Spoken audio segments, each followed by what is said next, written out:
You want to pass your real estate exam, right? Well, stay tuned and let's get going with real estate questions for national and state.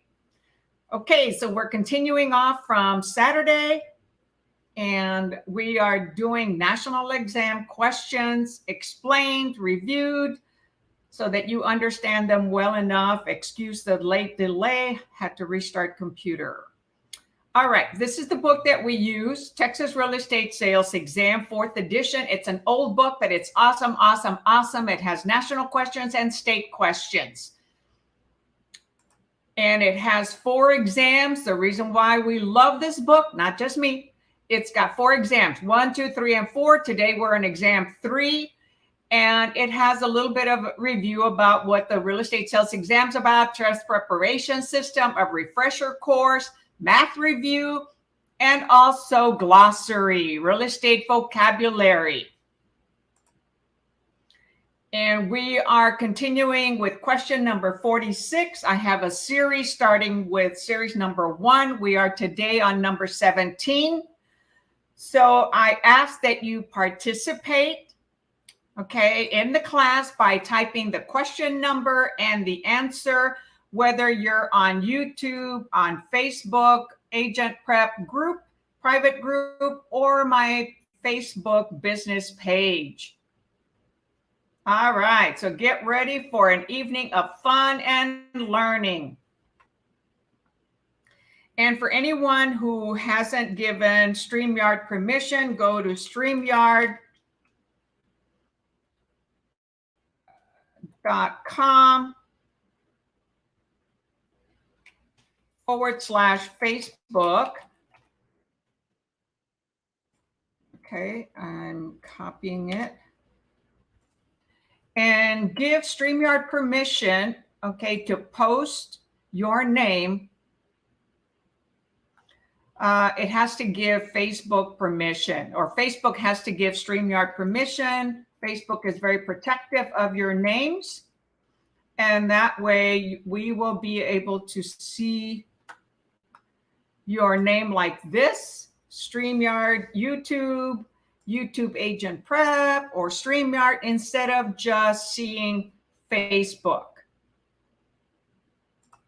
Okay, I also posted it on the Facebook site.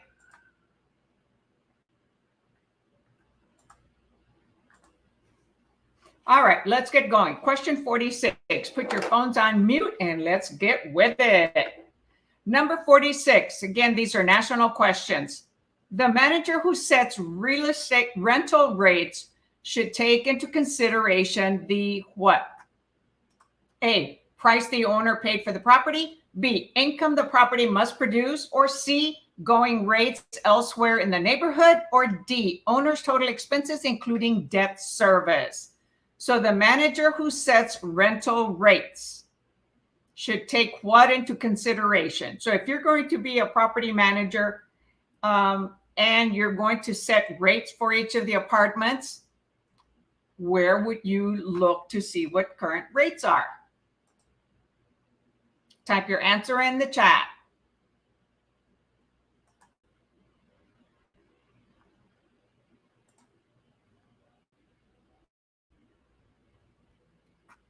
And we'll be back with the answer.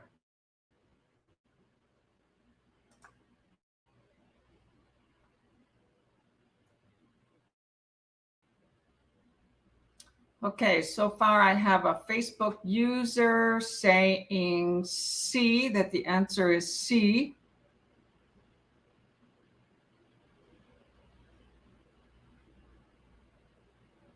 Okay, what's going on here? Gosh, my internet is, for some reason, really slow tonight, and I'm not being able to see who's typing the answers. Or maybe B. Wow, I was having issues today with, I had to restart the computer.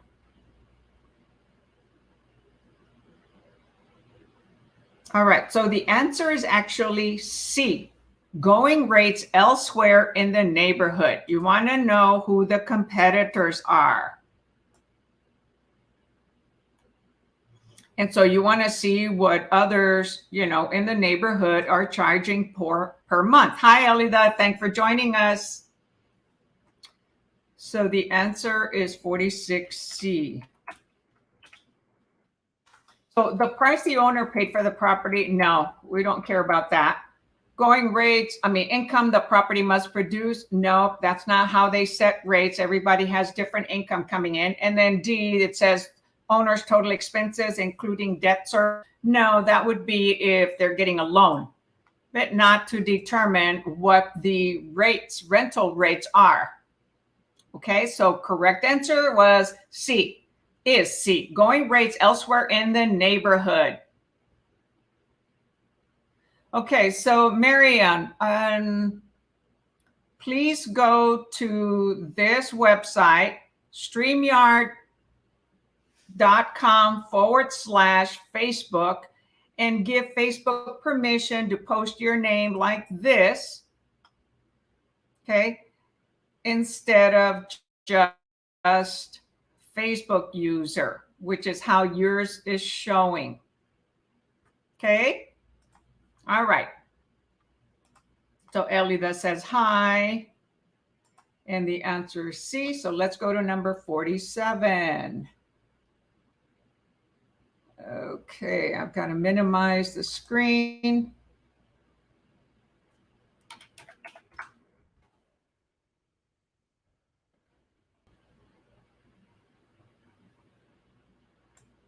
Hope everyone is doing awesome today. And bear with the fact that internet is slow. So many people are using the internet at this time of day and almost any time of day. Okay, I did it. Hopefully it worked. Awesome. Yes, it did. Look at that. Hey, awesome. See, now we see your name, Miriam. Awesome, awesome. Thank you for that. All right, number 47. Newly constructed buildings are best appraised, giving most weight to what? So these are newly constructed buildings. Okay, are best appraised, giving most weight to the what? A, cost approach, B, sales comparison approach, C, income approach, or D, gross rent multiplier. So newly constructed buildings. Okay, it doesn't say homes, apartments. It says newly constructed buildings. So there may not be comparable, right? So then what would we use? Cost approach, sales comparison approach, income approach, or gross rent multiplier? I'll help you with that one and say disregard D. That's not an appraisal approach, gross rent multiplier. So it's either A, B, or C.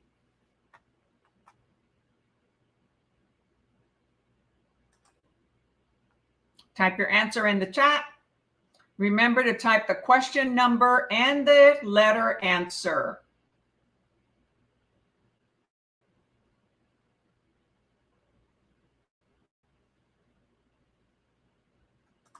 All right, and the answer is for number 47. Well, I'm going to give you another attempt. It is not C. Okay, it is not C.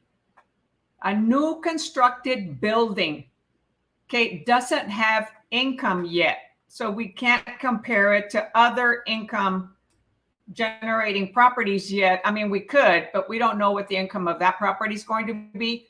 So when there's a brand new property being constructed and we want to compare it with current materials, so the answer is A, cost approach. Perfect, Elida.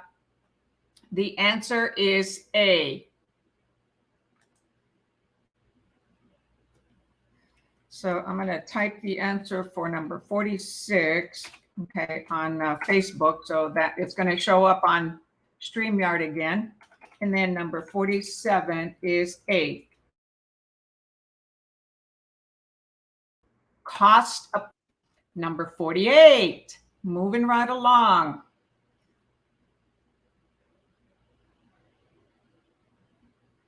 Economic or external. or external obsolescence refers to loss of value due to what? Okay, economic or external obsolescence, meaning it's obsolete. No matter what you do, you can't improve the value. Refers to loss of value due to what? A, wear and tear. B, outdated design. C, factors outside the property lines. Or D, incurable defects in the subject property. So type your answer in the chat. Chatty chat chat. Wish y'all could talk to me, but at this point, it's just through the chat.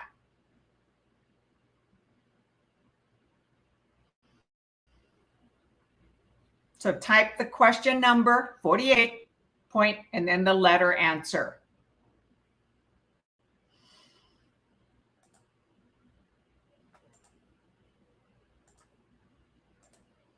Okay, so far we have 48C, 48D. Elida, it's not D, so take another attempt.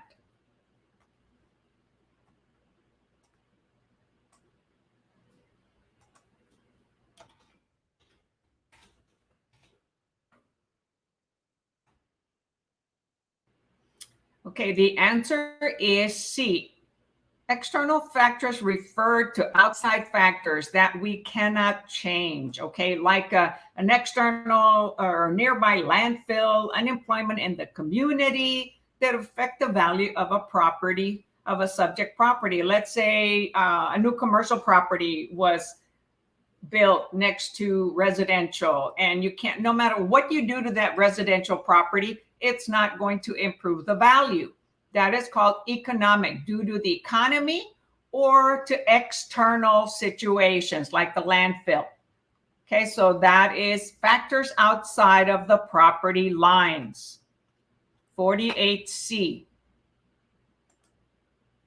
There's three different types of obsolescence, and it's physical, functional, and economic / external. So learn those three obsolescence. All right, number 49. The type of depreciation always classified as incurable is A, physical deterioration, B, fictional IRS depreciation, C, functional obsolescence, or D, economic or external obsolescence. So you see, some past questions will help you answer future questions. So type your answer in the chat.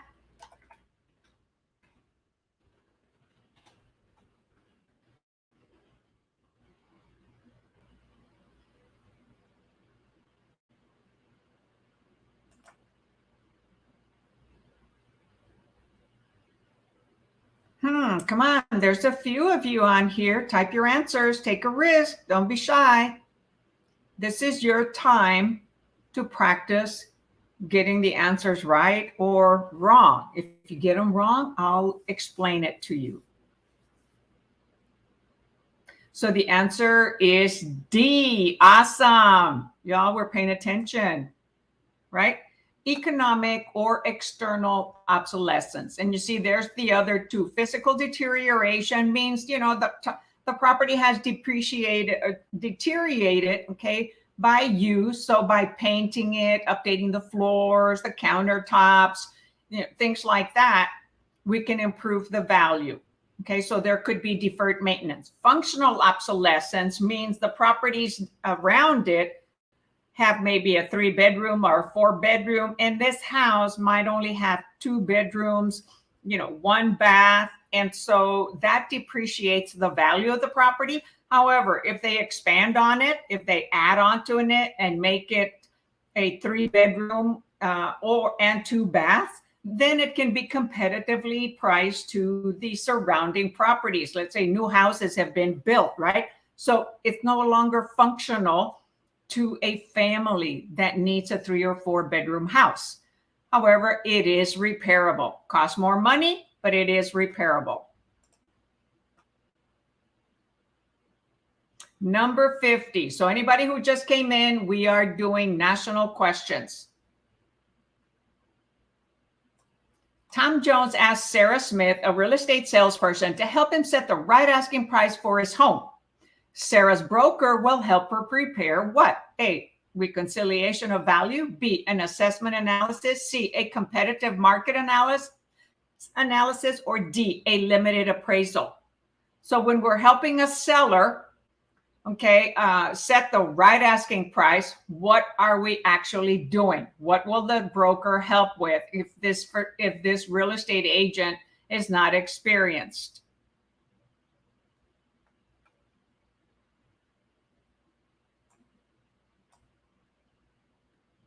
Type your answer in the chat, the question number and the letter answer. Okay, so far I have C.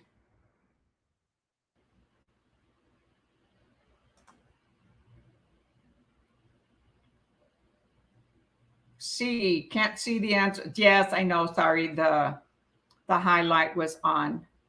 So it keeps coming back on. I turned it off. So hold on, let me expand my screen here.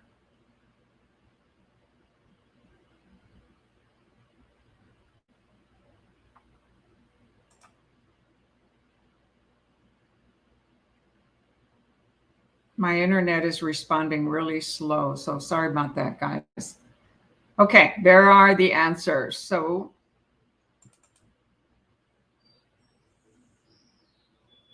we've got C, C, C. Very good. Yes, it is 50C. Competitive market analysis. Okay, there's two different types of CMA. Competitive, which includes actives pending and sold. And the reason for, and the other one is comparable. Okay, comparable is only sold properties within the last 6 months is typically what we want to use, and we show that to buyers. The competitive, it's called competitive because we want to know who the competitors are within a half-mile radius or in the same neighborhood or the same street. What's pending? How long did it take to get an offer? Or it could be said active option. And then what has sold? So we want to show a seller to help them come to the right asking price by showing them who the competitors are to make sure we don't list it at that price. And if they're in a hurry to sell, timeline is important, right? And if they want to sell close within a month or 2 months, then we want a more aggressive price. In this seller's market, we may get multiple offers. So actives, pending, and closed are in a competitive market analysis, letter C. All right, number 51.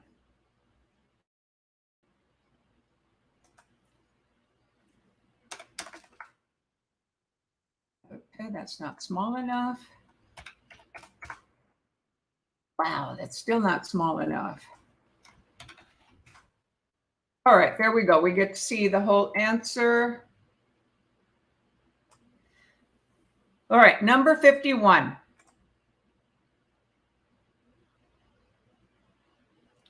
The seller has agreed to pay 3 points to the lending institution to help the buyers obtain a mortgage loan. The house was listed for $200,000 and is being sold for $180,000. The buyers will pay 10% in cash and borrow the rest. How much will the seller owe to the lender for points? So a seller has agreed to pay 3 points. So what are 3 points? Right? 3 points are equal to 3%, right, of the loan amount. Not the listed price, but the loan amount. So there goes, definitions, okay? Getting to know definitions.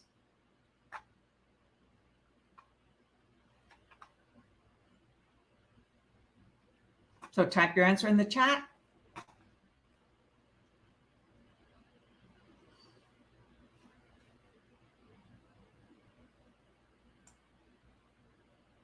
Okay, so the borrowers, it's a multiple step calculation, right? The borrowers are paying 10% in cash and borrow the rest. So how much is the actual loan amount? 10% of what? Is it 10% of 200 or 10% of 180? It's 10% of 180. So it would be they're putting down 18,000, right? So we subtract 18,000 from 180, right? That leaves us 162,000. Yes, very good, Miriam. And then after that, now you calculate from 162,000, you calculate the 3 points. So how much is the 3 points? The answer is not C. So either you use a calculator or you do it on paper.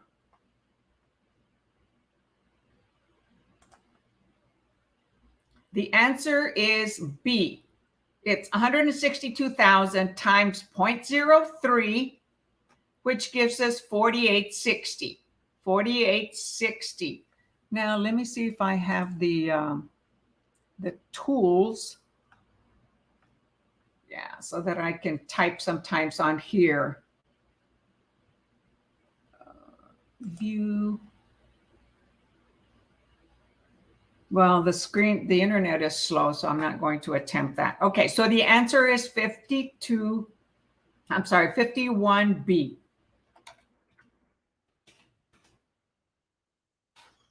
Right, so you took 10% of 180, that was 18,000, subtracted from 180, left 162,000.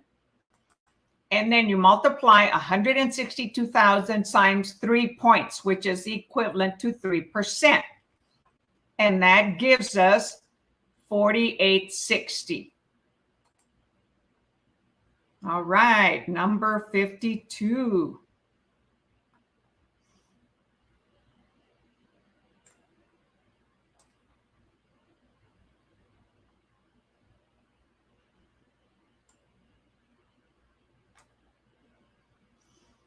Does a listing agent have a statutory duty to disclose the presence of known registered sex offenders living in the neighborhood near the agent's listings?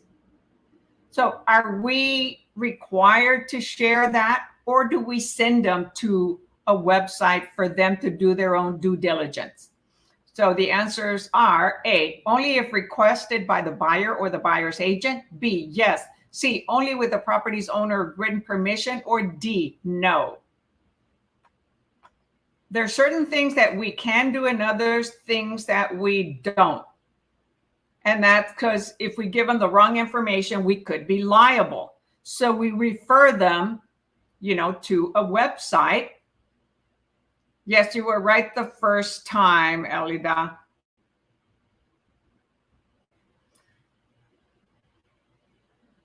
So we refer them to a website. And actually, I had a question on my YouTube channel, Living in San Antonio, Texas, asking about, which neighborhoods were low crime or the safest. Well, we cannot, lead someone, right?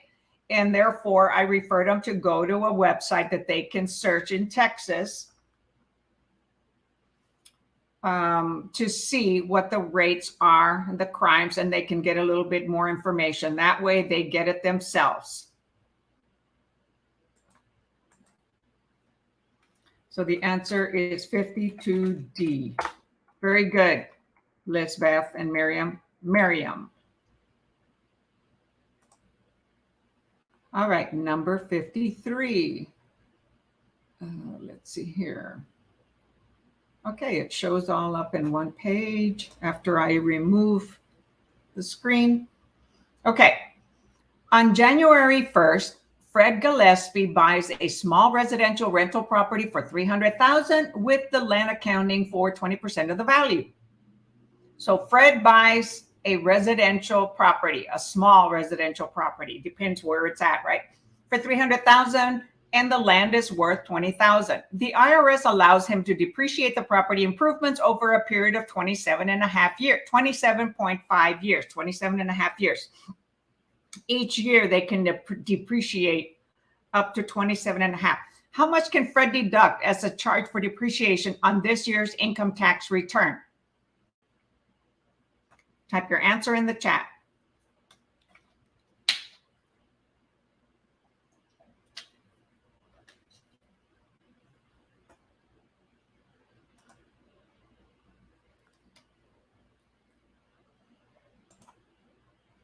Y'all are doing good tonight. Keep it going.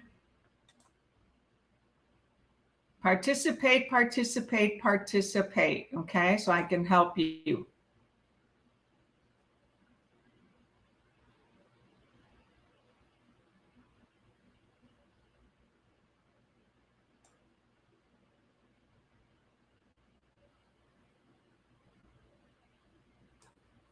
Okay, come on, type your answer in the chat box.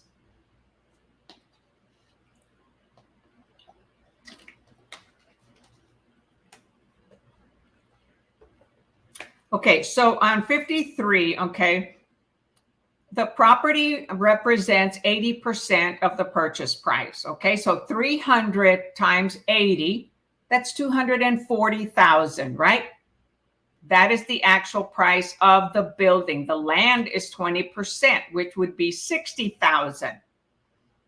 And so it says the IRS allows him to depreciate the property improvement. So that's the building, not the land. So of the building of 240,000, okay, you depreciate value divided by 27.5 years. So calculate that on your computer. On your computer. Well, you could do it on your computer, right? On your phone. And what does that come out to be? So I'm going to calculate it on mine because the book shows 25.5 years instead of 27.5.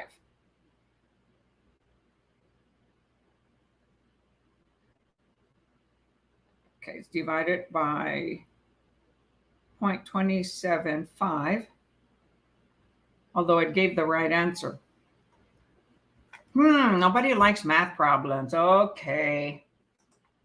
So the answer here is B, as in boy, $8,727.27. So what it did was you've got 300,000 times 80% is 240. And you divide that by 27.5, which would be 0.275. And we get 8727.27.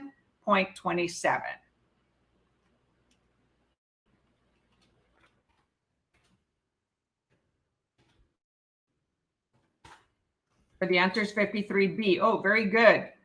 So hi, Tiffany. Hey, Tiffany, I'm going to ask you to go to, go to StreamYard.com/Facebook. Let me see, can I copy and paste? Gosh, this internet is just frustrating at how slow it is. Go to StreamYard.com/Facebook. It's really quick, and give StreamYard permission to post your name. So you'll be able to see your name, like here, Mariam. And she did it really quick also at the start of the class, instead of seeing just Facebook user.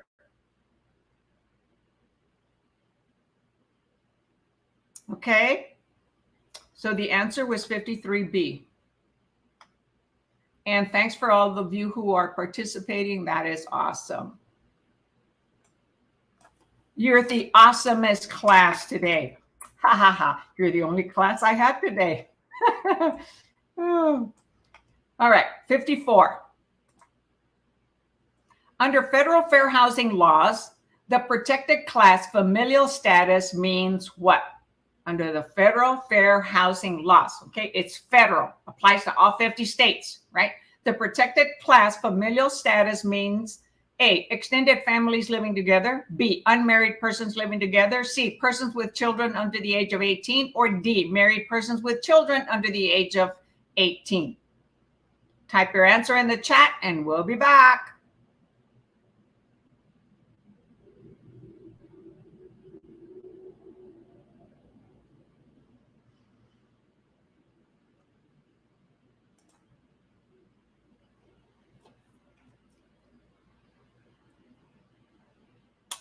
Lisbeth, it is not D. What if the couple is not married? They're still protected.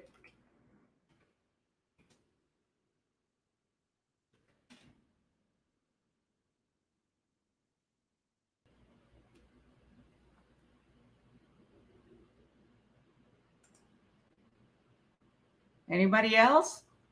Anybody that just came in? We're doing national questions that applies to all 50 states. The answer is C, persons with children under the age of 18. Okay, familial status is individuals with children under the age of 18. So anyone with children could be a single mom with children, a single dad with children, a single couple with children. They don't have to be married nor unmarried. Okay, B doesn't work because it doesn't say with children under the age of 18. And extended families living together, well, that doesn't explain that they're under the age of 18.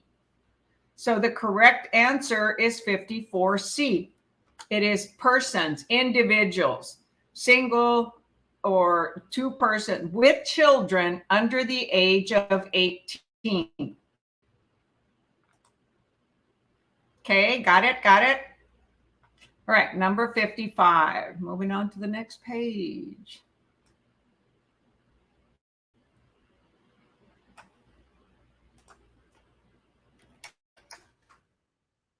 A long one. Let's see if I'll get it all on one page there. Well, not quite.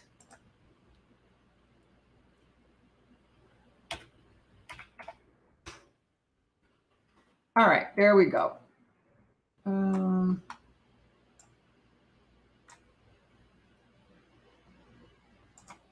Okay, number 55. The Franks received 2 offers on their condo, which is listed for $140,000. Ann Hills offers to pay $138,000 cash for the unit. Now, Bob Stone offers $141,000, putting 20% down if the Franks will pay 3 points to Stone's lender for the mortgage loan the buyers need. What is the difference between the 2 offers? Okay, so we already know what 3 points means, right? 3% of the loan amount, okay? Not of the list price. So let's look at this. The first offer comes in and they offer $138,000. So $2,000 under the list price. And it is cash. The second offer comes in at $141,000, but they're putting 20% down, and then they want the seller to contribute 3 points to the Stone's lender. So what happens here? I'm just going to explain it. So for the first one, you don't have to do anything, right? It's $138,000 cash. Great. But on the second one, they're putting 20% down. So what's 20% of 141? It's what you first have to calculate. Okay? So, or 80%, okay? So 20% of 141 is how much they're putting down. Times 0.20, okay? So that leaves $112,800. That is the loan amount. So now the buyer, Bob, wants the seller to contribute 3 points towards their purchase. That's 3 points in closing costs. Okay, so now we have to multiply 112,800 times 0.03. Okay, and that gives us times 0.03. So that gives us $3,384. I'm sorry. Yeah, $3,384. So we've got to subtract that from 141,000.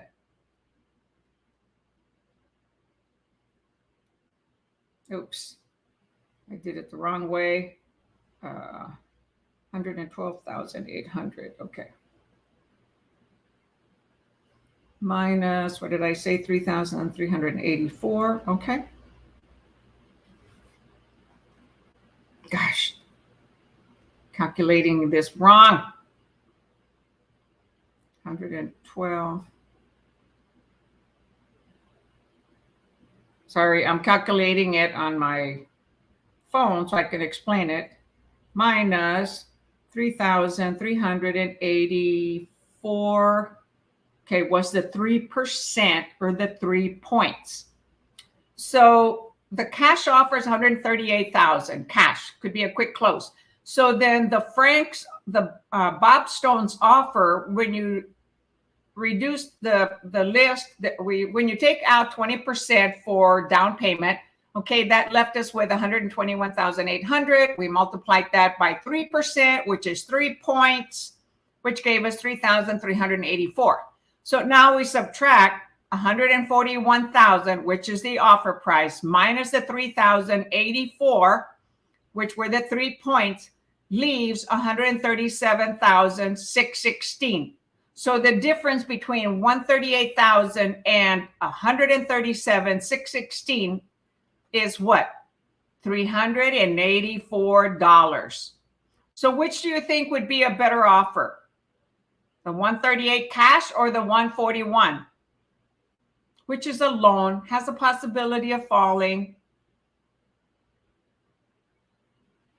The answer is A, 384,000.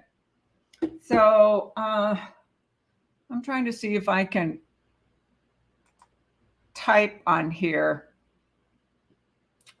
So if I edit, what will that let me do? Now,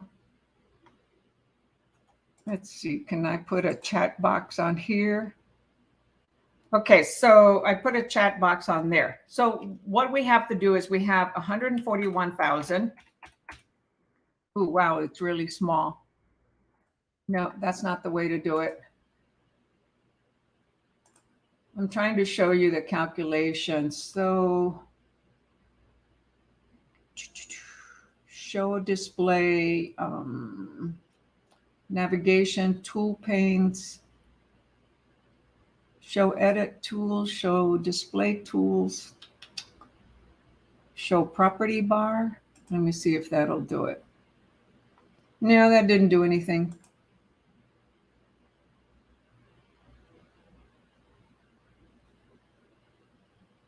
Toolbar items, display tools. I want the typing tool. I want to be able to show a typing tool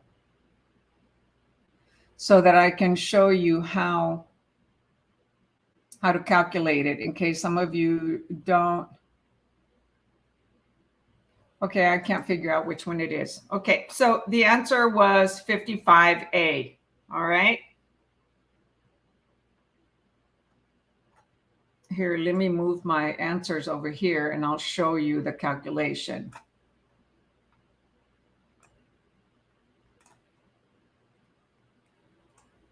I know how to calculate it, however, calculate it, you know.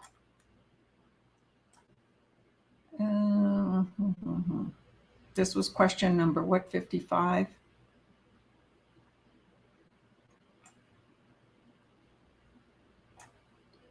All right, so here's the question, all right?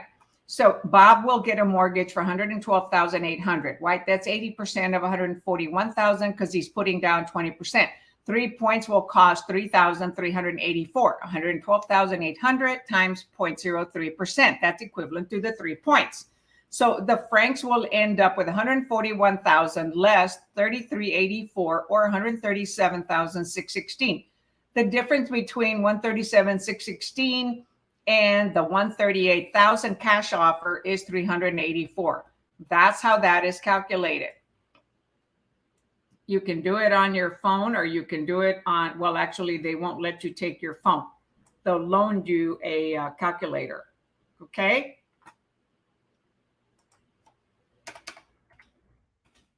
So 55 was A. So sorry, Ellie, that it wasn't 3,000 because I'm not sure how you came up with 3,000, but it wasn't that. Or it isn't that. Okay, number 56.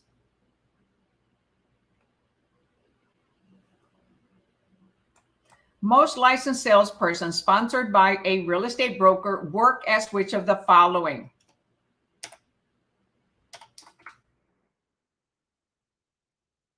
A, free agent associate, B, independent agent, C, employee, or D, independent contractor.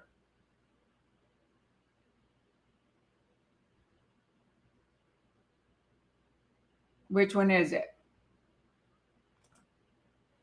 What are we? When we get our license, what are we?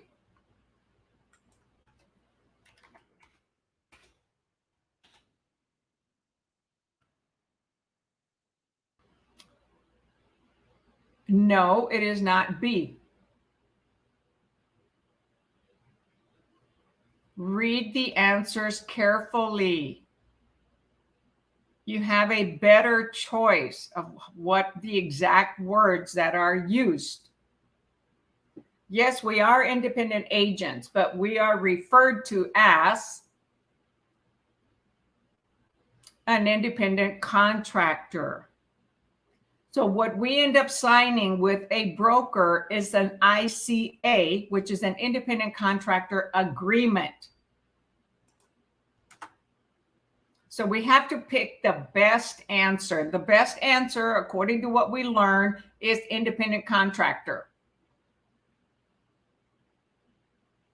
That way we get a 1099. So independent contractors can be in the construction business, in the mortgage, any other type that are self-employed. That's what independent contractors are. We are professionals, but we pay our own taxes. We get a 1099 from whoever we're getting income from. Okay, you got it. Very good. All right, number 57. Another math problem. Get your calculators or pencils and papers out.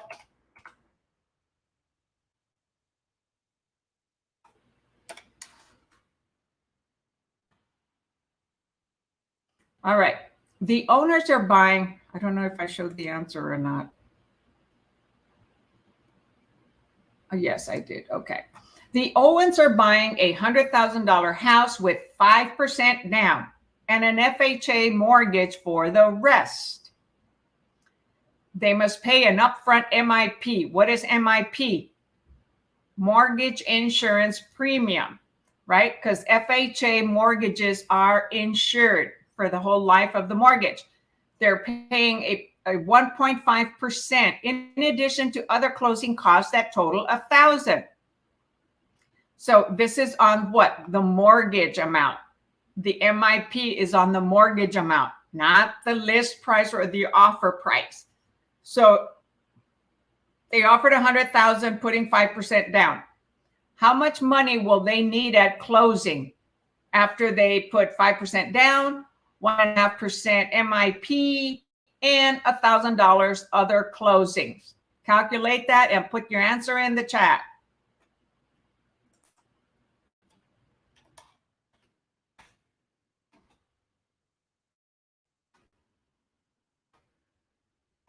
So they're going to need what? 5% of 100,000. What is that?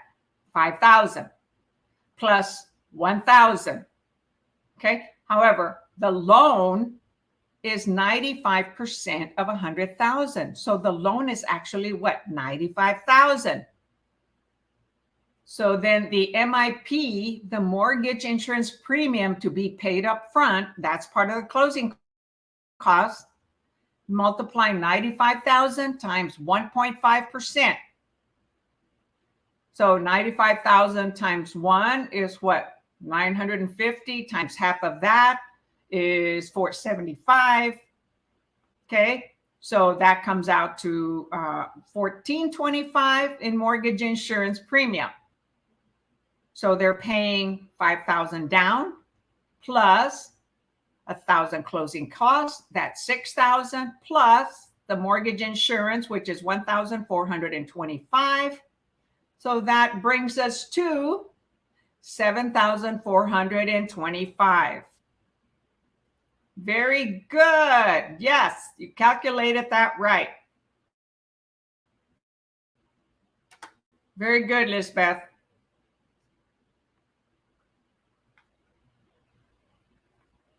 All right, number 58. You got it, y'all? Math problems, like I've recommended on other sessions, is leave the first 5 questions, which are the toughest in each exam, and the math problems to answer them after you've answered all the other easier questions, and then come back to them later. You'll have more time on your hands and you won't be nervous and stressed or anxious because you couldn't answer the first 5. Okay, that's how we do it.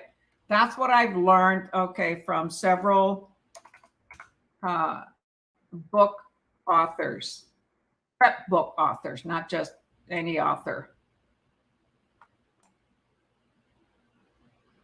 Okay, we get it there on all one page. All right, number 58. Paul listed a property. So first, let me check and see if we have any questions. Nope. Nope. All right. 58. Paul listed a property located outside the city, but within a half a mile of the city limits. The primary reason he should disclose the information to all prospective buyers is because what? Okay, so what is the question asking? Paul listed a property located outside the city, but within half a mile of the city limits. So it's just half a mile past the city limits. So the primary reason they should disclose this information to all prospective buyers is because what? A, it makes the property more valuable since there will be no city taxes. B, it makes the property less valuable because it does not have city fire and police protection. C, it may be annexed by the city and would then be taxed by the city. Or D, it is in the city's 1 mile extraterritorial jurisdiction and may be taxed. So it's within half a mile, right? And we're constantly growing and growing and growing, right? And boundaries could expand, so the city can grow. So with that said, what do you think the answer is?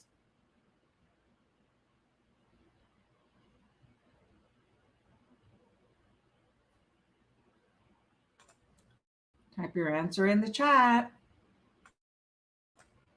So 58.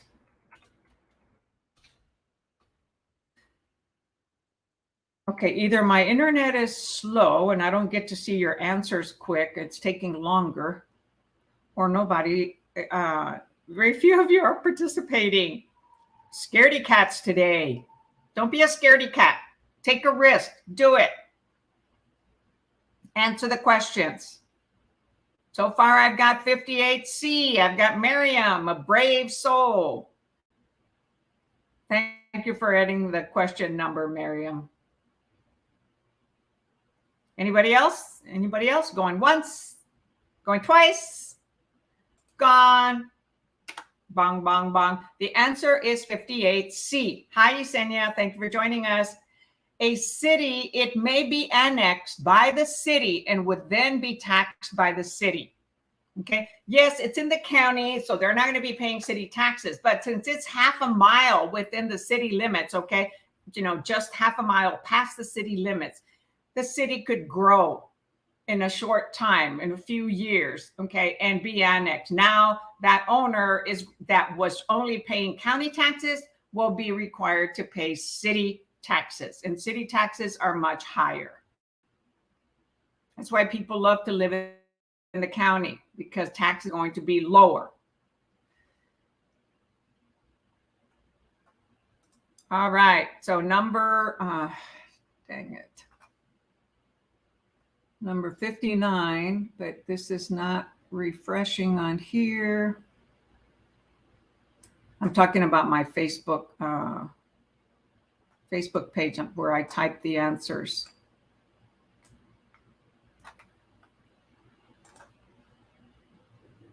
I'm shaking my head because it's doing weird stuff. Gosh, come on, Facebook. It's not Facebook's fault. It's actually the internet.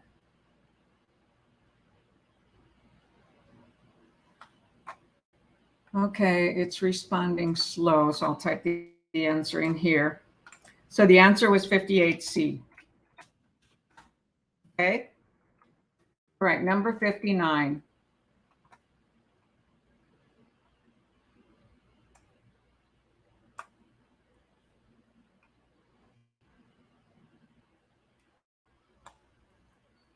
A buyer entered into a contract to purchase a home and never received the legally required seller's disclosure notice of property condition from the seller. This may create which of the following?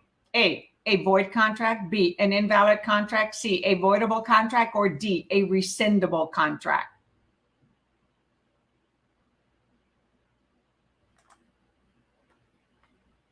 Which would it be when the buyer doesn't receive the seller's disclosure notice? That's required on residential properties that are occupied.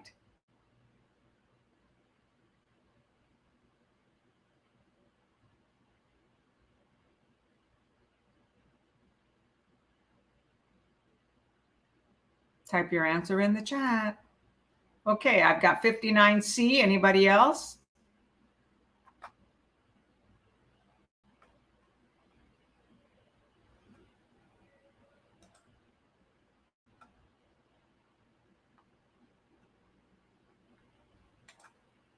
Okay, the answer is 59C. It is a voidable contract. The buyer can void the contract and get their earnest money if they get the seller's disclosure form that are required on an occupied primary residential home.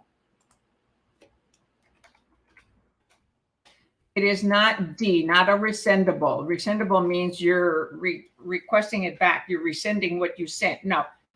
Once it's sent and executed, now it either is a void contract, invalid, or a voidable. It is a voidable contract.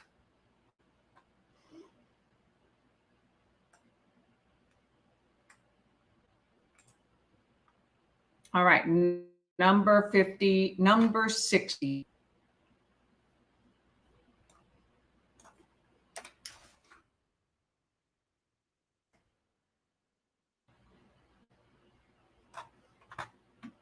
And I think this is the last national question for the day. We normally do 15.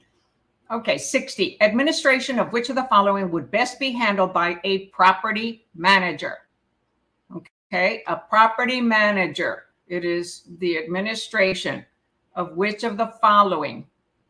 A single family home, B, a condominium, C, a townhouse, or D, a shopping center. Which one would a property manager best handle one of the following properties? Good job, Elida. I'm glad you understood.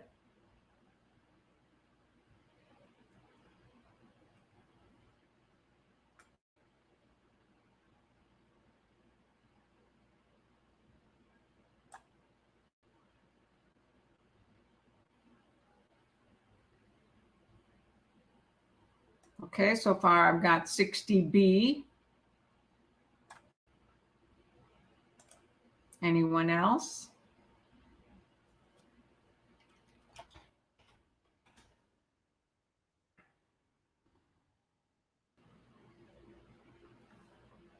Okay, I've got 60B, B, B.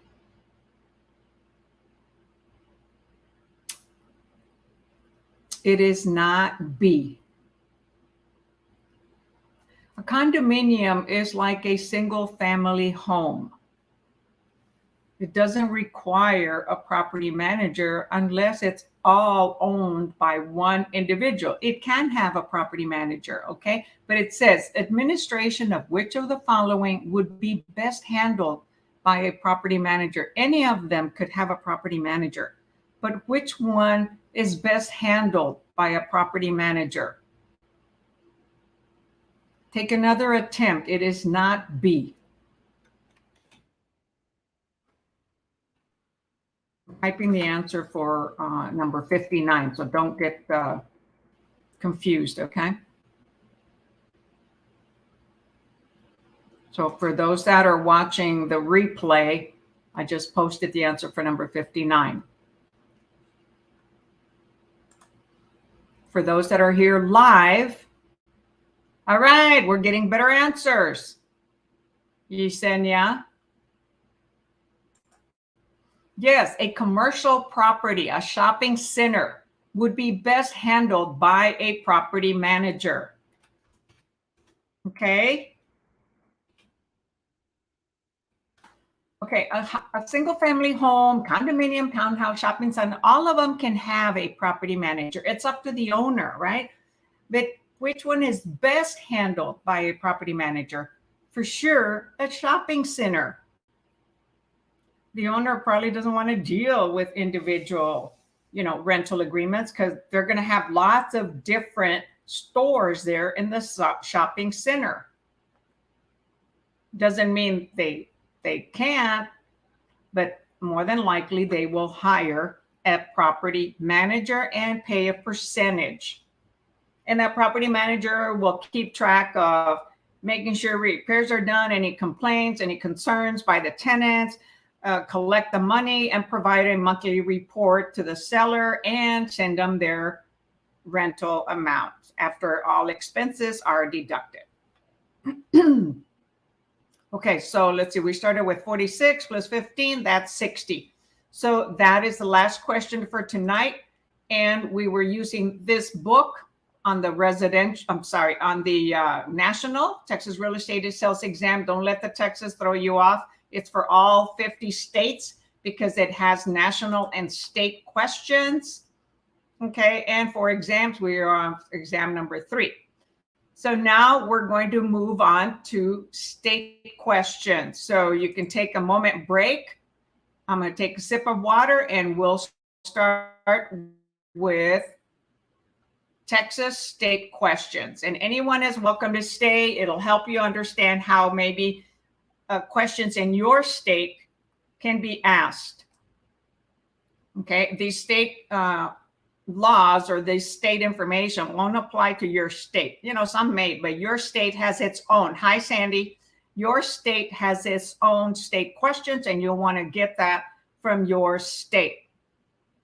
However, staying on and understanding, how I break down questions could potentially help you with yours. And I'll remind you that I noticed that very few people watch the vocabulary videos. And vocabulary is extremely important to answer a lot of your questions. There's a lot of free sources online, so please save your money and look for free resources. Look for old books, okay, that may be online free, like the one that I use, okay? It's online for free. Okay, this book, darn it. Shoot, why isn't it showing it? Okay, this book is actually free on the internet. So one of my students shared it with me in 2014. I Googled it, I downloaded it, and that's what I share with some students that request it by filling out a form that I provide. And you get to use it. It's 287 pages. So if you're in a different state, this will help you for national vocabulary in your state. Look for old exam books, all right, that have also national and vocabulary. And then when it comes to the state section, you can still use old books, but then you want to make sure you study something current that has any current laws. Okay, let's see. How often do you do this? Oh, Miriam, I do this every Wednesday night at 6 p.m. and Saturday morning at 10 o'clock. Thank you for asking. Awesome question. So this is what Miriam asked. I've been doing this for over 8 years. I'm going towards 9 years at the end of this year. Okay, so every Wednesday at 6 p.m. And I usually send a reminder to individuals that request to join my Facebook group, or you asked me to add you to one of my messenger groups. I have a national messenger group, a Texas national group, a Texas messenger group, a San Antonio messenger group, and an RGV. That's Rio Grande Valley. So Wednesdays at 6 p.m. Central Standard Time, and Saturdays at 10 a.m. Central Standard Time. So you can go back to my YouTube channel, and I specify on there when the classes are. And then Miriam says, I was 1 point away from the national, but passed the Texas. Yahoo! Congratulations on the Texas. Sometimes that's the hardest for some people, right? The Texas laws and all that. And so just keep taking the national, Miriam. Study a lot of vocabulary. Okay, there's a lot of vocabulary on that exam. And study the vocabulary. And of course, you can request the book that I use by sending me a message on Messenger or requesting to join my Facebook group. And it's got a form on there that you can then get on and fill out the question. The link doesn't work, okay? And so I can end up texting it to you. So if you're not in one of my messenger groups, Marian, go to my Wild Lily Handy profile, Facebook profile, and send me a message, and I'll add you to one of my groups. You're in Texas, so not in San Antonio. If you're in San Antonio, I'll add you to that group. If not, I'll add you to the Texas, to the Texas group. Okay, so this is the book that I'm using. This book is in every state. This one is for Texas Real Estate License Exam Prep. You always want to get prep books. Don't get the big, huge books like you study. Get the prep books. They're summarized, they're shorter, and they focus on reviews and a summary review and a lot of questions and answers. Not all the books have the explained answers. The one that I used for national and this one explains the answers. And it has, it reviews national law, it reviews state laws, math, cram cards. And there's the regulation, has national practice tests, state level practice tests. It then has a complete exam with the national and state and the answer keys. Okay. So we're going to go back to the question. So we are starting with section or test number 16. And this has to do with special topics in Texas. All right.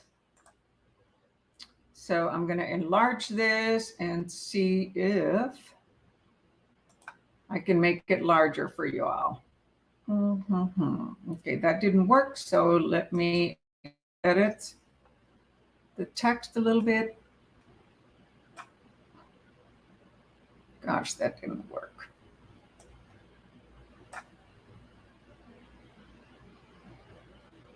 Okay, I've got to make it a little smaller there. Gosh, it's so hard to do it with this source.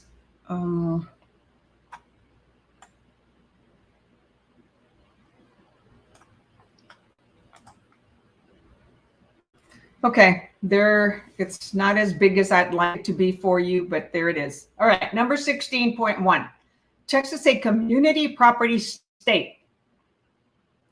Effectively, this means that what? A, once married, all property in both states is owned equally between husband and wife. B, upon legal marriage, all property becomes owned as tenancy in common. C, spouses with some exceptions share property acquired during the marriage, but not what each owned beforehand. D, all property acquired following marriage becomes jointly owned without exception. So this is where you need to know the 4 different types of property ownership and what form, depending who it is, married or single or one person, which type is it? So type your answer in the chat and we'll be back with the answer.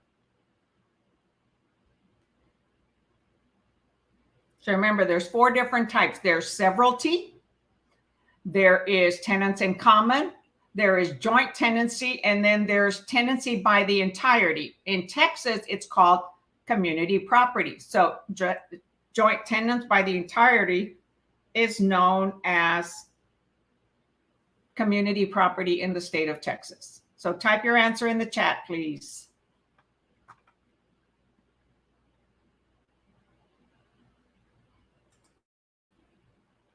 And for those who are on YouTube, hey, remember to tap that like button, tap the thumbs up. Let me know that you are enjoying this class or it's being of help to you. And it encourages me to create more videos to help you out. So tap that thumbs up, okay? And if you've not been to my YouTube channel, go to YouTube AgentPrep and click subscribe, the little bell, so that you're the first to get notified, and the thumbs up. Okay, so I've got 16.1B. Anybody else?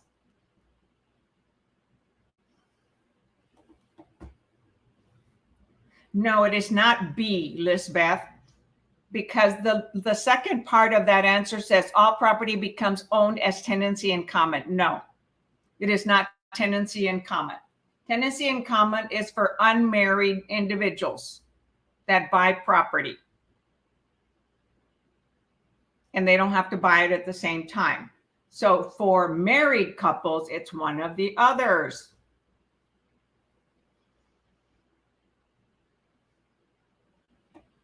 So take another attempt. It is not B. So there's one answer that uses the word spouses, okay? Spouses, with some exceptions, share property acquired during the marriage, but not what each owned beforehand, right? You only own it after you're married. You only own it as community property. In other states, it would be called tenants by the entirety.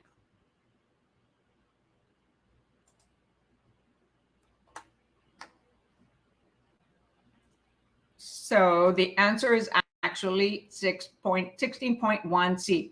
Oh, and for those who asked about when I teach my classes, I forgot to hit the enter button. So it's Wednesdays at 6 p.m. and Saturdays at 10 a.m. Central Standard Time.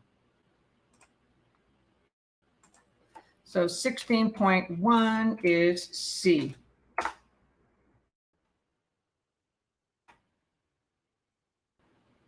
Very good, Elida.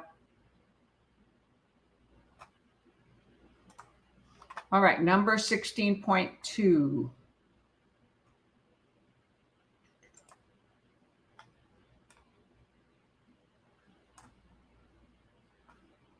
Now I get all in one page. Interesting. Okay, number 2. Let me see if I can make it a little bit larger. Gosh, that didn't work.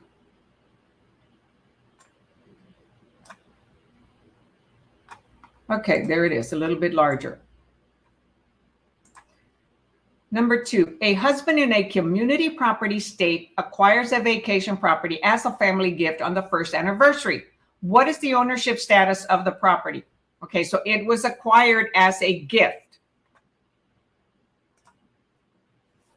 So A, each spouse owns half of the property. B, the wife owns half of the property but must forfeit her share if she divorces. C, the property is shared since the conveyance was not via an inheritance. D, the husband owns 100% of the gift. So there are exceptions as to how individuals get property after marriage. Type your answer in the chat.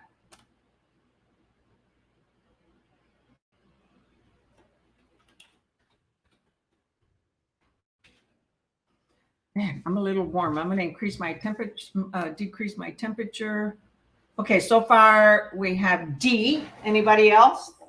There's quite a few of you on there.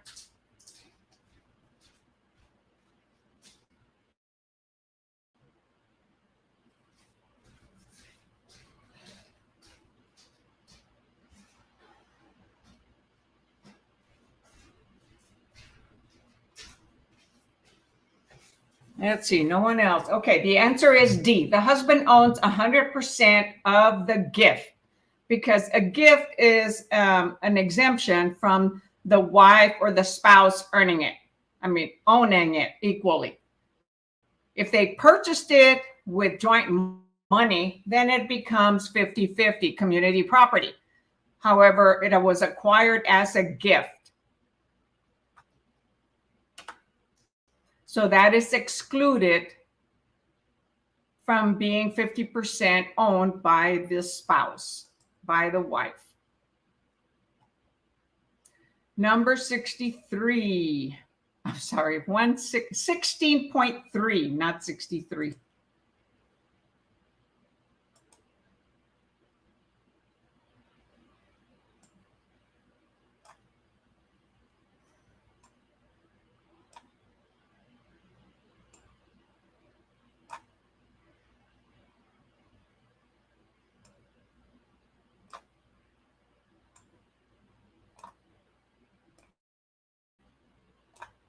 Okay, I'm going to have to go a little bit smaller. Okay, there we go.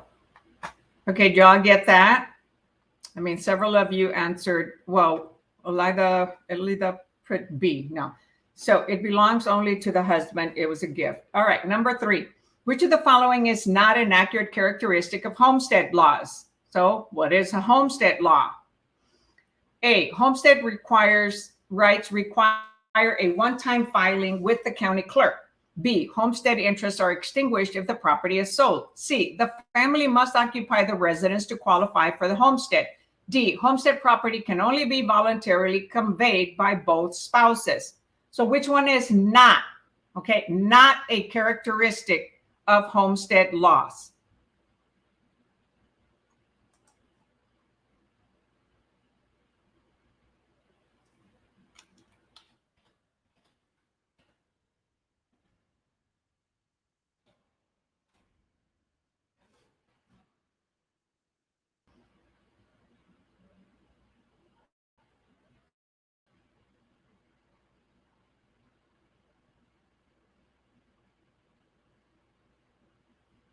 Okay, so how is it established? No, it is not D. A homestead has to be conveyed by both parties. Okay, both have to agree. Oh, I'm sorry. I thought somebody had answered to number 3. No, no answers yet.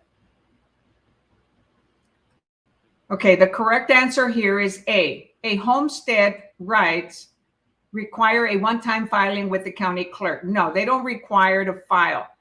It is automatically a homestead when it's their primary residence and they live in it. Okay, so the homestead right is established via occupancy, not filing, and continues over the life of the head of the household. Both spouses must sign the deed to convey the homestead property. Anytime a couple is married, both have to sign. Even if they purchased it prior to the being married, when it's sold after marriages, according to Texas title companies, both have to sign. However, the spouse doesn't own 50% of it.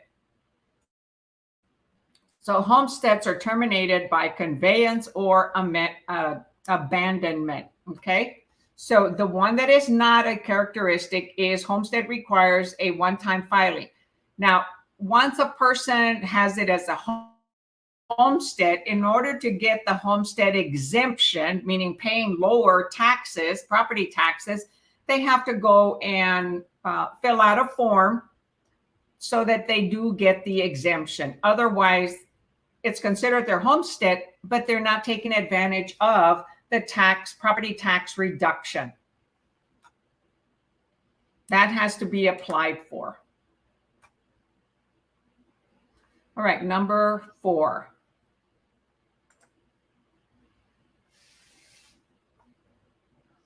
Which of the following best describes a homestead tax exemption? A, an exemption from property tax of portions of the homestead's assessed value. B, a direct reduction in the homestead property's tax by a certain percent. C, a homestead property is exempt from taxation. D, a homestead property's equity is exempt from taxation. So be careful how the answer it says, okay? One of them says the whole property is exempt from taxation. D says only the property's equity exempt from taxation. So pay attention to those little terms. And A says an exemption from property tax of portions of the homestead's assessed value, okay? And B says a direct reduction in the homestead property's tax by a certain percent. So which one best describes homestead tax exemption?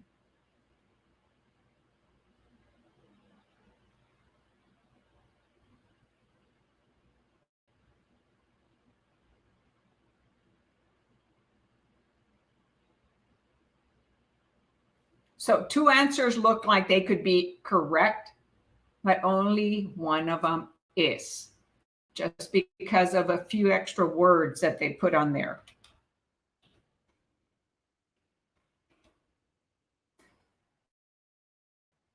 So the answer is, it is not B, it is not C. It is A. Okay, B is correct up to a certain point. Okay, B says it's a direct reduction, which a homestead tax exemption is a direct reduction, but it's a direct reduction from property taxation of portions of the homestead's assessed value. So it could be, 25% of the homestead's value of certain types, of the taxes, because there's a lot of different assessed taxes, okay, for city, for schools, for roads, for other types of things, okay, sometimes for some colleges. So that's why people like to live in the county, so they don't pay city taxes, but everyone has to pay for school taxes. So a percentage, okay, of a portion of the homestead assessed value is a direct reduction. Okay, so if B had a direct reduction in homestead property tax from a portion of the homestead's assessed value, it would be correct. But A is an exemption from property taxation of portions of the homestead's assessed value. And we can see that on the county appraisal assessed value report that we get yearly for individuals that own a property.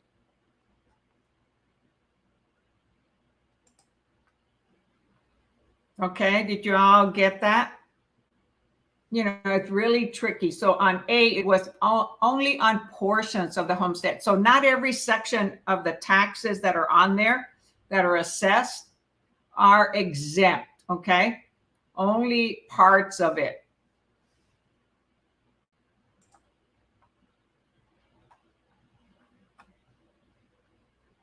So that was a good answer, Yesenia. Good. All right, got it. Number 5.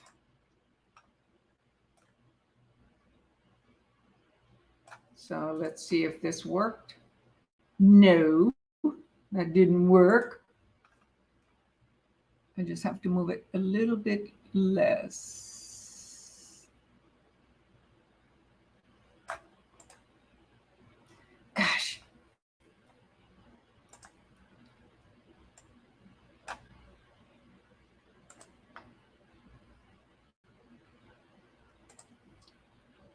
Okay, guys, just bear with me while I get this.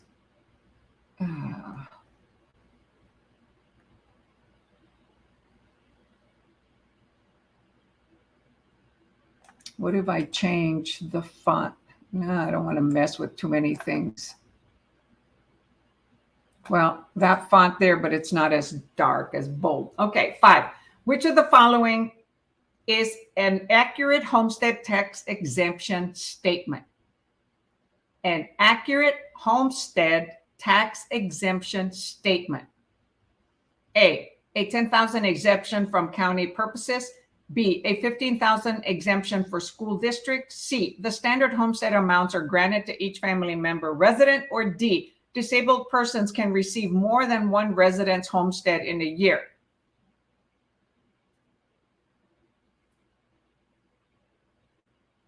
So type your answer in the chat.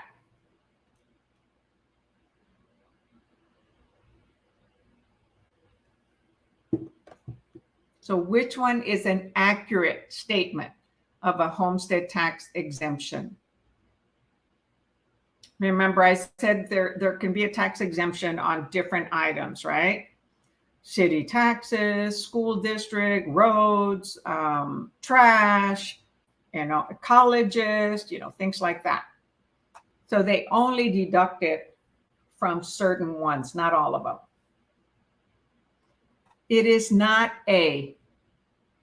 For county purposes, no, because the property could be in a city, although it is provided by the county tax assessors, county appraisal district.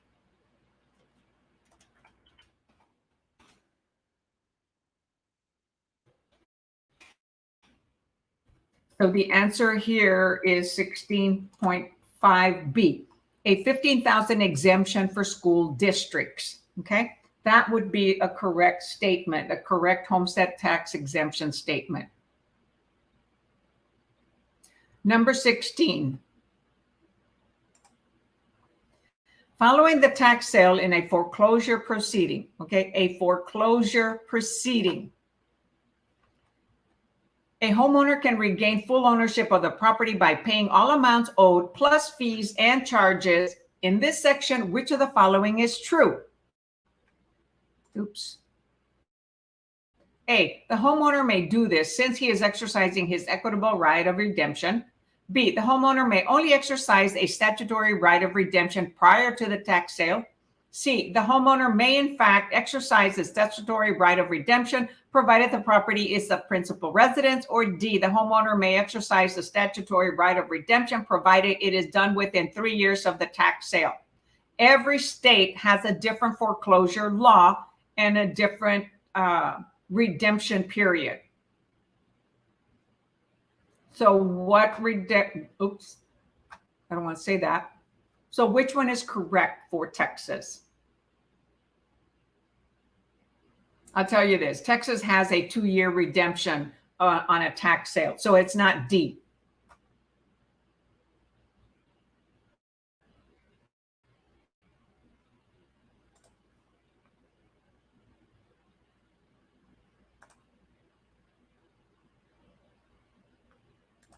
So 16.6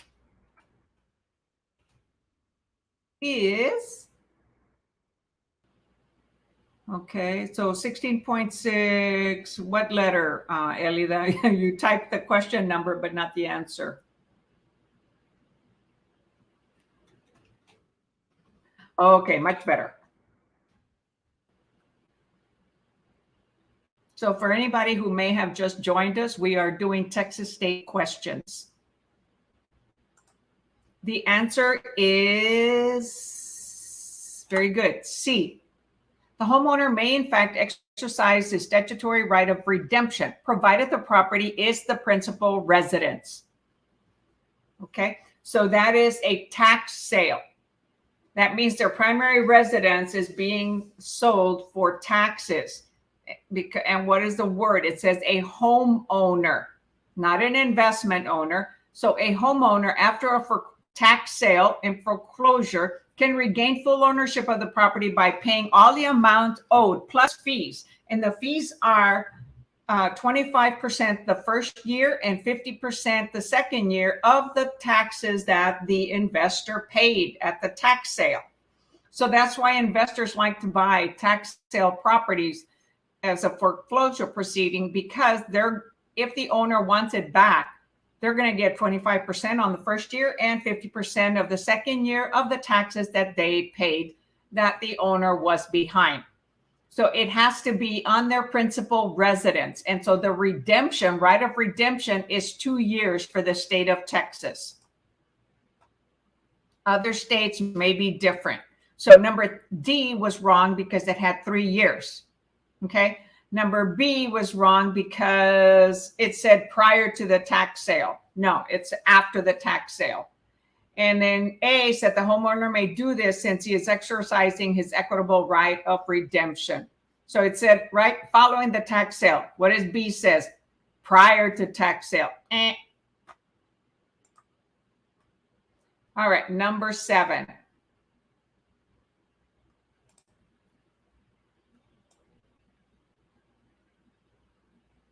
Oops. Okay, I'll have to stay there. Oh, wait a minute. I can change the font to a bolder font. All right, number 7. So let me show the answer for C. I put C. Yes, very good, Elida and Yesenia. Okay, number 7. Which of the following agreements are enforceable?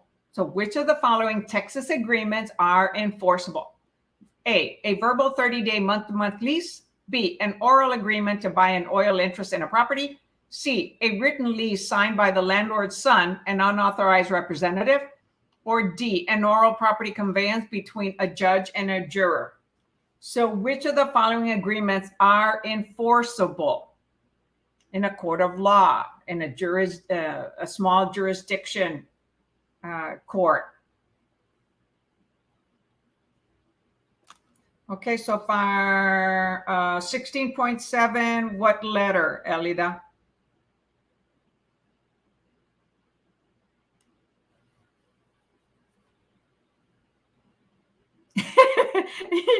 Yeah, you did it again. She said, sorry, I did it again. She only typed 16.7. Well, we want to know the answer. Hey, I do a lot of typos, so don't feel bad. So the answer is 16.7. The answer.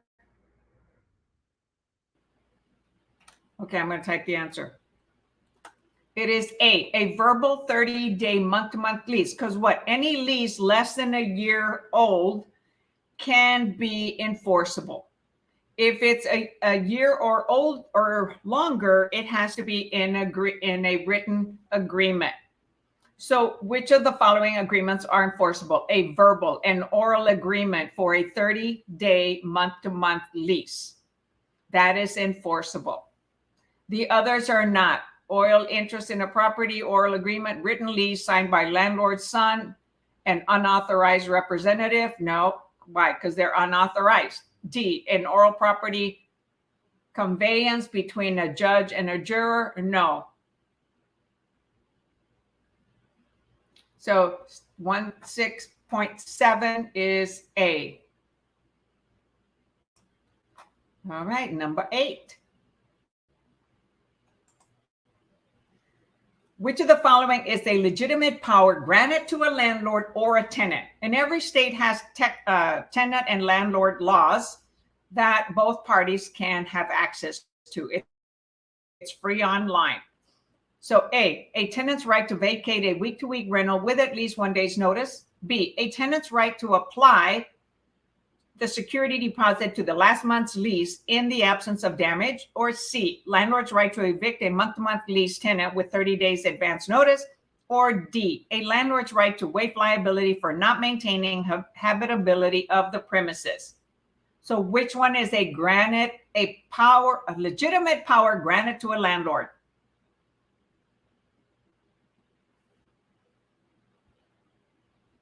Type your answer in the chat.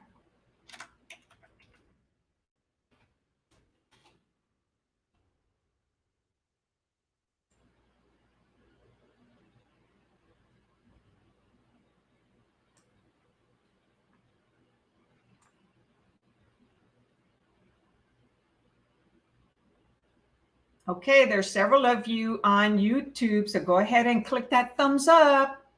I only have one thumbs up. If you hate it, you wouldn't be here. All right, so what is number 16.8? Type your answer in the chat. If not, I'm going to type it really quick.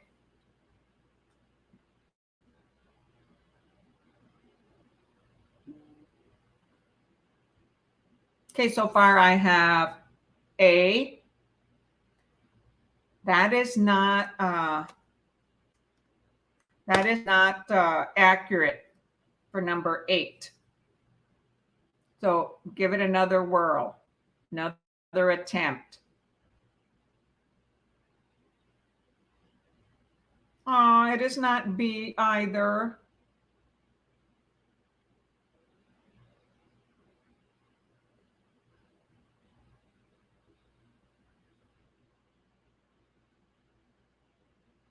Security deposits are not allowed to be used for last month's lease because landlord has the right to retain certain portions of the security deposit if the property has damages. So B is not correct. Number A, they have to give more notice than a 1 day's notice. Unless they have a written lease that says week to week. So the answer here is C. 16.8C. A landlord's right to evict a month-to-month lease tenant with 30 days advance notice.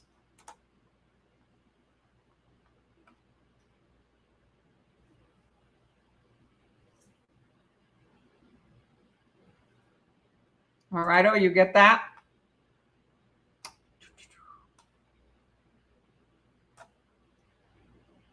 So we're now on number 9. Okay, number 9.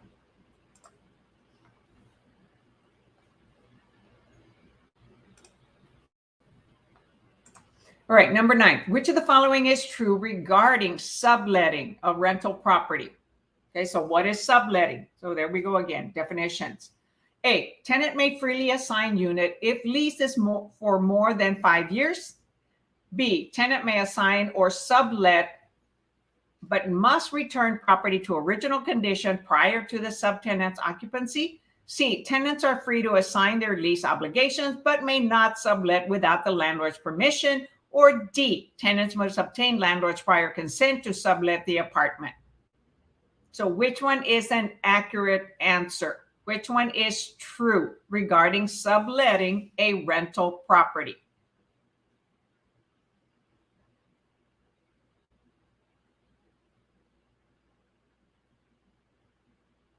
Okay, every lease agreement is different, right?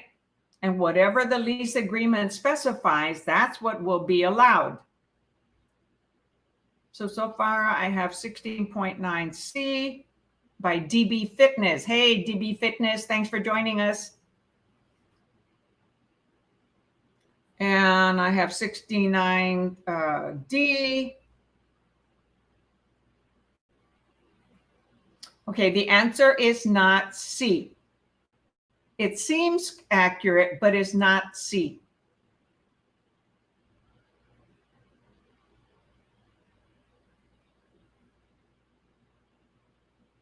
So take another attempt at it, please.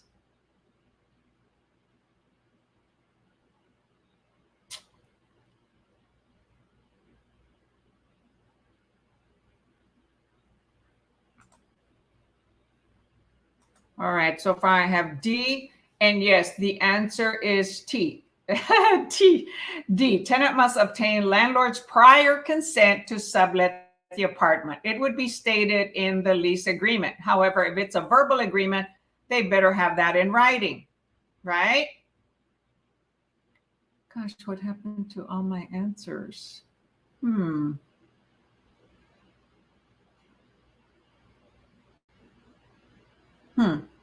Okay, so the answer is 16.9D. Number 10.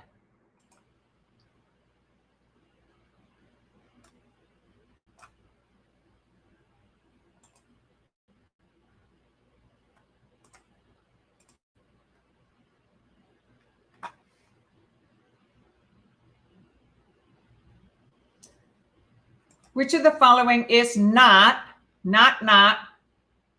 a landlord jurisdiction? justification for keeping a tenant security deposit. So there are certain conditions where a landlord can keep part of the security deposit. Which one is not? A, to eliminate normal wear and tear to the apartment, including painting and carpet cleaning. B, to offset rent owed by the vacating tenant. C, to repair damage to the plumbing system. Or D, to cover excessive damage caused by a dog, even though dogs are permitted.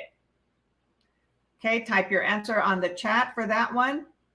So which one is not permitted for a landlord to keep a security deposit?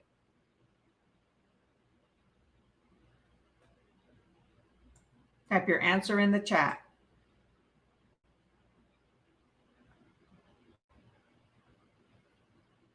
Okay, let's see. I've got 1610D. It is not D, DB Fitness. Not sure what your name is. Okay, you changed it to A. For those seeing the replay, I'm typing the answer for number 9 on Facebook. Okay, so number 10 is A. To eliminate normal wear and tear to the apartment, including painting and carpet cleaning. So that is not something that the landlord can use, right? Everything will have wear and tear. It's for excessive damages caused by dogs, for the damage to the plumbing system, or rent owed by the vacating tenant.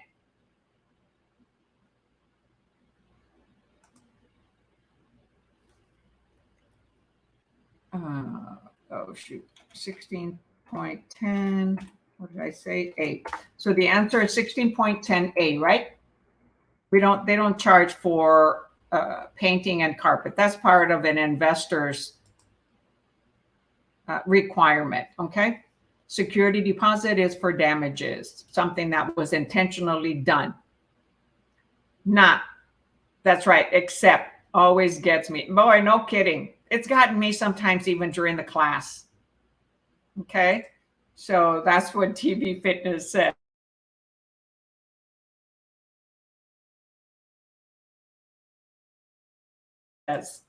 So at the exam, right? All right, number 11. So I'm glad that you all are participating in here, because that way I can help you. Oh boy. I wish there was an easier way to do this, but I don't have an easier way. Okay, there we go. Oh no, that's number 10. Number 11. Yeah, that's why I read the questions very carefully. If the question is too long, check it for review, come back to it later. Okay, that's what I used to do. All right, number 11. In maintaining proper relations with tenants, landlords and tenants are obligated. So in proper relations with tenants, landlords and tenants are obligated to meet certain apartment security standards. Which of the following accurately identifies one of the standards? A, tenant may alter security devices, but at their own expense. B, landlords must install window locks in occupied buildings. Tenants must install security bars for glass doors. C, all security devices must be repaired within a 30-day time frame following the tenant's written notice of the despair. D, the landlord may rekey the locks within 7 days following a tenant's vacating. So which one is proper relations with? In maintaining proper relations with tenants, landlords and tenants are obligated to meet certain security standards. So which one of the following is accurate?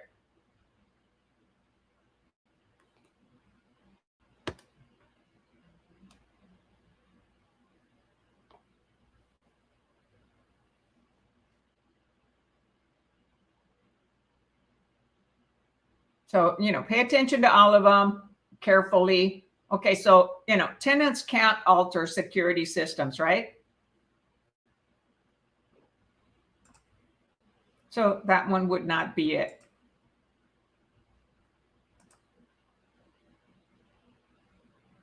And, little keywords like must aren't always the correct answer. In some cases, yes, but not in most of them. So it says landlords must install window locks in occupied buildings. Tenants must install security by. No, tenants don't install, not must install. Okay, C. All security devices must be repaired within a 30-day frame following tenant written notice. Now, they have to be repaired as soon as possible, right? And then D, the landlord must rekey the locks within 7 days following a tenant's vacating. So that is extremely advisable to do, right? Because the prior tenant that didn't return the keys could go back in, and landlord doesn't want that. So that one is the best answer. Oh boy, I typed it wrong.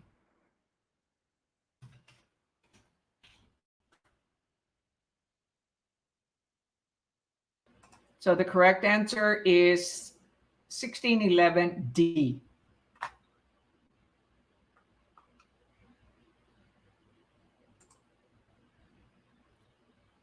Wow, had all kinds of answers. A, D, well, only A and D. Okay.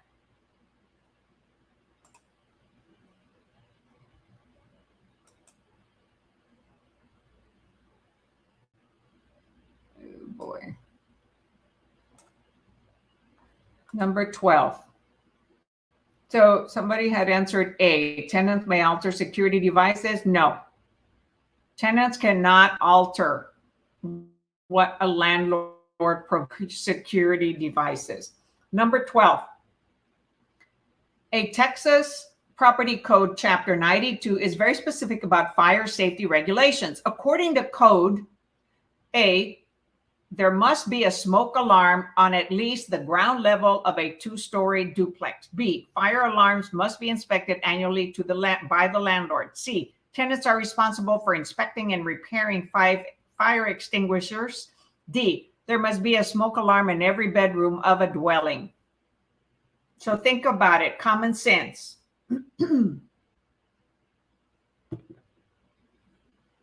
I mean, you're in an apartment, you've got children, or even if you're by yourself, whatever size apartment is, you want to be notified, right, about fire. So you want to make sure there are plenty of them.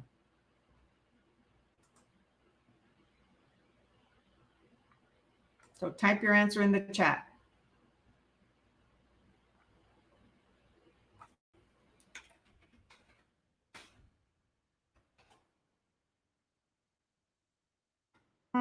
Nobody answering that one. Okay.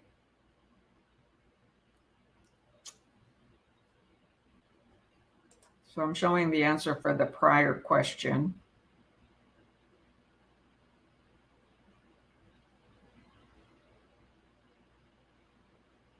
Okay, so far I have D and D. It must be there's a lot of delay. So yes, the answer is D. There must be smoke alarms in every bedroom of a dwelling unit. Very good.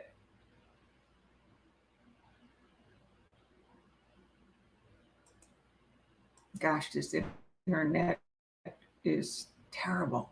And I even increased my internet speed through Spectrum, and I increased it to like the fastest one they have, and it's not doing it. Okay, number 13. Let me enlarge it.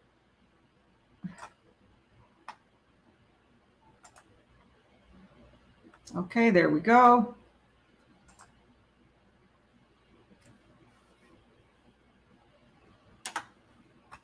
I'm trying to show. So anybody on the replay, the answer is 16.12D. So Elida answered it correct, and so did Lisbeth. Okay, because my answer is not showing, not responding. Okay. 13, utility service to tenants is regulated by Property Code 92. One of these regulations is that So utility service to tenants. A, tenants are responsible for all utility charges if the apartment lease exceeds 1 year. B, tenants may not pay a landlord's utility bill to avoid any service interruption. C, the landlord may not cause utility service to be interrupted to the tenants as a means to collect unpaid rent. And D, if a tenant is forced to pay a landlord's water bill for the apartment, the tenant nevertheless must continue to pay rent in full. Type your answer in the chat.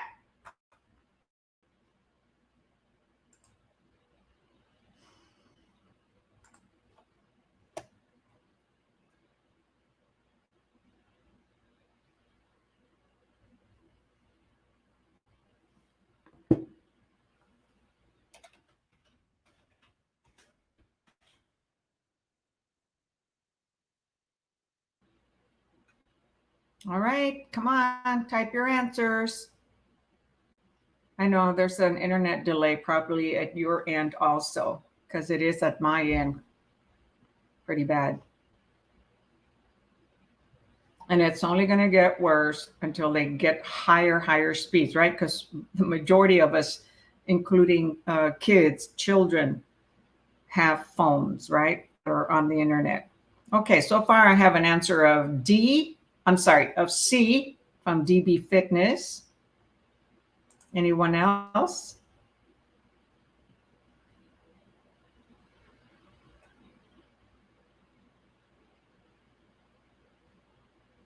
And yes, the answer is C.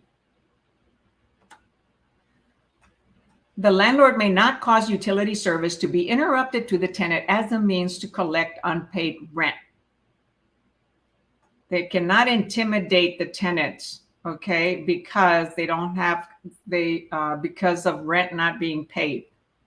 If there are individuals still in the apartment, they cannot shut off services.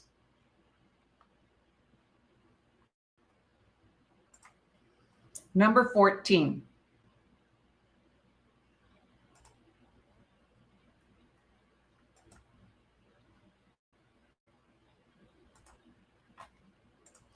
Leases may be terminated in legitimate ways or by other means which may be unlawful. Which of the following is perfectly legitimate cause for lease termination that does not carry a legal or financial liability? A, abandonment. B, conveyance of the property by landlord to another owner. C, death of the tenant. Or D, expiration of the lease term. So which may be unlawful?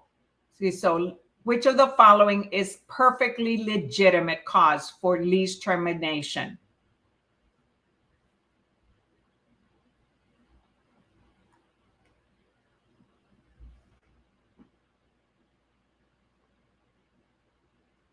You did it again, Elida.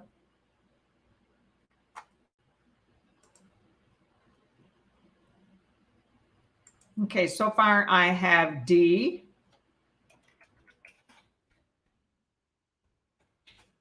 A legitimate reason, okay, that does not carry legal or financial liability. No problem. So far, so good.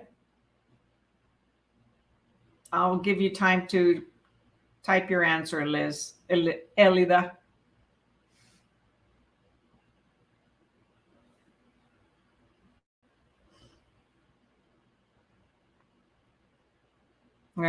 Taking a little too long with the internet. Yes, the answer is D. Expiration of the lease term. That is a legitimate reason.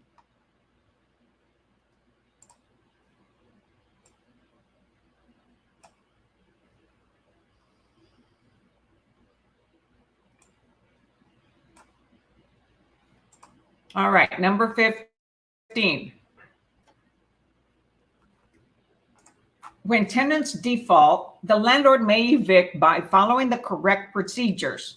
Okay, when a tenant default, they don't pay or for some other reason, right? Which of the following actions would be considered proper eviction procedure? A, the landlord with or without proper notice can lock the tenant out of the premises. B, the tenant files a suit for possession. C, prior to filing a suit for possession, the landlord gives the tenant 14 days written notice following default where tenant does not vacate. Or D, armed with a writ of possession, the landlord gives notice of the demand to vacate, including removal of personal properties. Type your answer in the chat.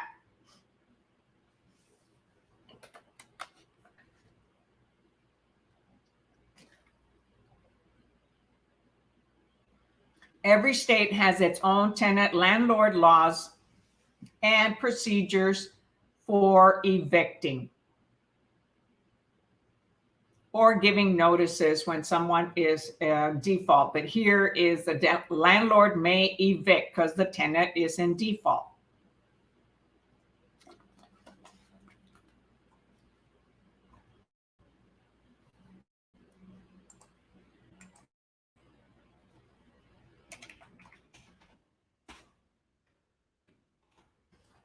All right, so let's see. I have, it is not C, Lisbeth. Take another attempt at it.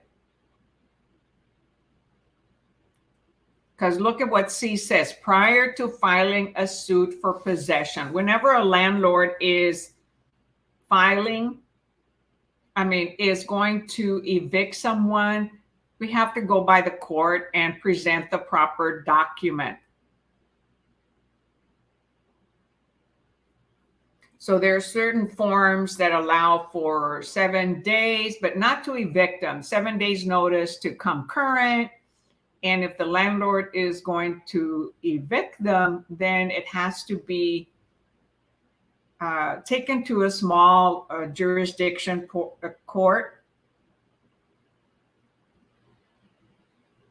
All right, let's see. I have C or A. It's neither C nor A. You can never lock the tenants out of the premises. Well, I should never say never. And when an eviction is being done, the landlord must follow the correct procedures. And it has to be filed in the court. And they're usually small courts instead of the major county court, okay? And sometimes those little courts, they only have one judge in there and you can quickly get through. However, we have to file the right documents and pay the eviction fees. And there's different steps that go with it. It could take up to 30 days and the tenant has a right to, dispute it, okay? The answer is actually D. Armed with a writ of possession, the landlord gives notice of the demand to vacate, including removal of personal property. See, armed with a writ of possession, the landlord gives notice of the demand to vacate, including removal of personal property. And this again is through the courts because the court is going to give them time to dispute it. Okay, got it? All right. So that's the last question for Texas state questions tonight. So we did 15 questions on national and we did 15 questions for state. So I think the state started a little bit before 1 hour or a little bit before 7 o'clock. Okay. So this recording is recorded. So you can always go watch the replay on YouTube. On YouTube channel, YouTube Agent Preps is probably the easiest place to go to because if you're not a member of our private group, Facebook Agent Prep private group, or you can go to the business page, Agent Prep. However, I would prefer if you go to my YouTube Agent Prep channel and add some time, watch time, which YouTube keeps track of, and it keeps track of subscribers. And so the more people watch on YouTube, the better ratings that YouTube provides and can promote my channel and the video. So hopefully this was of help to you. Study every day. You're very welcome, DB Fitness. Do you just have for state? No. I do national, state, vocabulary. So certain days I do vocabulary, and I have a whole playlist on YouTube, AgentPrep, that is vocabulary. And then I have another playlist that's for just Texas section questions. And then other playlist that says 2022 for national and state Q&A. And then there's another playlist that's for all videos that I've created in 2022 so far. So I do twice a week on Wednesday evenings at 6 p.m. and Saturday mornings at 10 a.m. So if you're in one of my messenger groups, okay, you'll be able to see a reminder. If you click the alert, the little bell on YouTube, okay, you'll get an alert anytime I go live. However, if you're in my Facebook group, then I normally add you to one of my messenger groups and I post there a reminder. Occasionally I forget, but it's very rare. Okay, I passed national. All right, congratulations. What is your name, DB? So congratulations on passing the national. When are you retaking the state? So anybody who's here or is on the, and if you haven't been to my YouTube channel, hey, go to the YouTube AgentPrep channel, click the subscribe button, tap the subscribe button and the like button and that little bell. Deepak. Okay, Deepak. All right, Deepak. Thanks for joining us, all of you here, and for staying on for almost 2 hours, actually 2 hours. All right, some come and go. But study every day a little bit, and don't be afraid of taking it. Schedule that exam as soon as possible, especially if you just took it and you failed it, take it again as soon as possible. Information stays on your mind in shorter periods of time. The longer you wait, the more we forget, okay?